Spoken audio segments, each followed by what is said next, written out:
Rick, well, right now, flooding conditions in Manasquan are causing not only just road closures, but the fire department had to rescue some folks from their home. Yeah, this is what's going on this morning. News 12's Jim Murdoch is in Manasquan right now, taking a look at what's going on. It seems as if things have gotten a little bit better so far.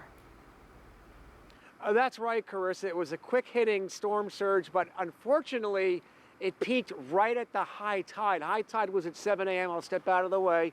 You can see how far the water has receded so far. And at the end, it might be hard to see, but there's a BMW. Sorry about your luck. You're stuck in the floodwaters at the base of the bridge over the canal here. So far, the high water rescue vehicles, you can see one to the right now. They have so far picked up 8 people that we know of throughout the flooded parts of the town, and most of the flooding was on the east side of the canal. You've got 3 bridges, Brielle, Main Street, and Ocean Avenue bridges, which lead into the beach section of Manasquan. In fact, take a look at this video I took just a short time ago. Some of the folks getting off one of those high water army type vehicles.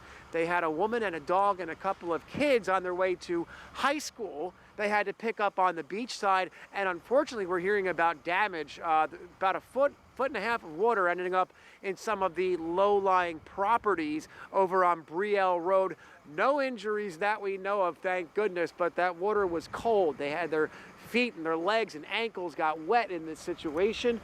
We can also tell you that the temperature out here is starting to fall. Not the dramatic drops we're going to see a little bit later on, but when we first got here around 6, it's about 10 degrees cooler, so that cold air is starting to move in here at the beach, and that's why those rescue folks were on standby, just waiting for any calls to come in. And you can see we have some drone video too. We flew it over Main Street. Photog Ryan doing a great job, as always, piloting the drone. Many blocks of Manasquan were underwater. We're also seeing flooding from Route 35 up north in the Cliffwood Beach section on Belmar.